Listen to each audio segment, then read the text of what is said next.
PCI के लिए अब बिल्कुल करेक्ट 2 महीने बचे हैं। सो हाय एवरीवन, मैं काव्या चौधरी आप सबका वेलकम करती हूँ मेरी इस बीसीआई की जर्नी में। मॉर्निंग की शुरुआत सुबह 6 बजे करीब हो जाती है। उसके बाद लाइब्रेरी जाकर अपनी डेस्क को थोड़ा बहुत क्लीन करती हूँ एंड आई वाज थॉटिंग कि आज मुझे क्या चीज़ पढ़नी है, बिकॉज मैराथन्स जो चल रही है एमबीका क्लासेस पे वो मेरी सारी अभी तक कंप्लीट है।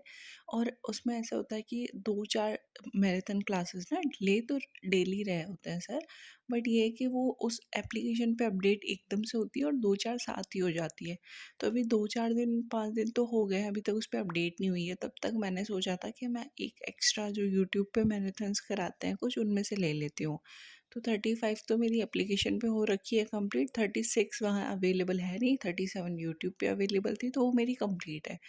तो मैंने सोचा क्यों ना आज मैं फिर जीके स्टार्ट कर देती हूँ। उतने में मेरी लैपटॉप पे नज़र पड़ती है कि आज है 22 जून, मतलब करेक्ट 2 महीने बाकी है हमारे एग्ज़ाम को। और जो स्टूडेंट भी मेरे साथ में बीसीआई की प्रिपरेशन कर रहे हैं तो अब ये 2 महीने उनके लिए बहुत ही ज़्यादा क्रूशियल होने वाला है, बिकॉज आप इन 2 महीनों में ना आपने अपनी जी जान लगानी है। और अब ऐसे नहीं कि 2-2 3-3 घंटे पढ़ रहे हो, 5-6 घंटे 7 घंटे 8 घंटे जितना आप दे सकते हो ना मैक्सिमम उतना दे लो। क्योंकि इन 2 महीनों में आप कंटिन्यू पढ़ते रहोगे ना अपनी कंसिस्टेंसी के साथ में, तो पेपर तक सारी चीज़ें आपके दिमाग के इर्द गिर्द ही घूमेगी, वो आप भूलोगे नहीं। मतलब अब मैं आपके कुछ कमेंट्स का आंसर देती हूँ। किसी ने पूछा था कि भाई आपका कितनी बार सिलेबस कवर हो गया या कौन से टाइम का रिवीजन है। तो देखो मेरा रिवीजन अभी चल ही रहा है पिछले 1 साल से। वो क्यों? उससे पहले मैंने नहीं पढ़ा था, बिकॉज ऑफ अभी ईएमआरएस का एग्ज़ाम दिया था, उसमें भी ऑलमोस्ट इसमें से 4-5 सब्जेक्ट एज इट इज़ थे और वो पढ़ लिए। उसके बाद में अभी वापस बीसीआई का आ गया तो ये पढ़ लिया।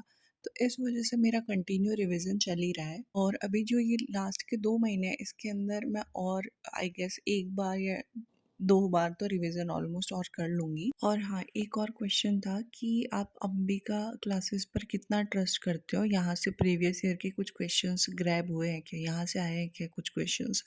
तो उनको मैं ये बोलना चाहूँगी कि देखो, ditto as it is questions कहाँ से उठ के आते हैं वो किसी को नहीं पता है।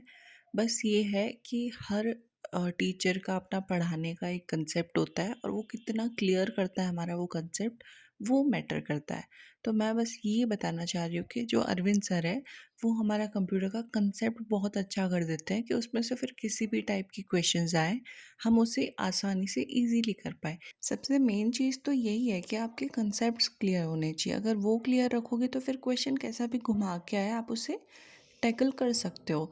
तो ऐसा तो कोई टीचर या फिर आई गेस कोई कोचिंग नहीं है जिसके अंदर के डिट्टो क्वेश्चंस वहाँ से उठ के एग्ज़ाम के अंदर पूछे गए हो। नहीं, ऐसी तो कोई कोचिंग नहीं है।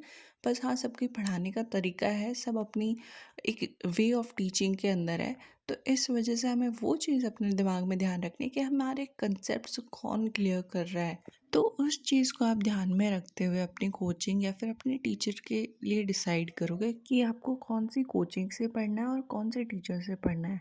सेकंड क्वेश्चन ये था कि भाई इसके लिए कोई आप बुक वगैरह सजेस्ट कर दो जो कि इंग्लिश मीडियम के अंदर हो। तो अभी तक मैंने बाईलैंग्वेज लैंग्वेज के अंदर ही सिर्फ अभी तक इनकी बुक्स या फिर नोट्स वगैरह देखे हैं।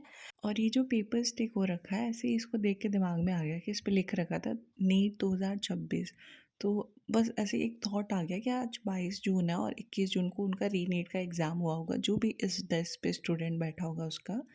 तो ऐसे ही थॉट आ गया था कि पहले उसने कितनी मेहनत करी होगी, यहाँ पे उसका एग्ज़ाम हुआ, फिर वो लीक हो गया पेपर, फिर वापस से उसने एग्ज़ाम दिया। तो उसने कितनी हिम्मत रखी होगी वापस एग्ज़ाम देने के लिए।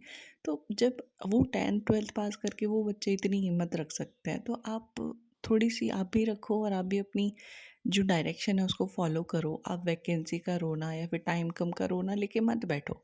है टाइम जितना तो पढ़ो एटलीस्ट, उसको तो जस्टिफाई करो। ठीक है, आपको बहुत ज़्यादा टाइम नहीं मिला, बहुत ज़्यादा वैकेंसी नहीं मिली, पर जितनी मिली है उसके लिए आप प्रिपरेशन कर रहे हो, उसके लिए तो करो at least. So that's it for today and thank you.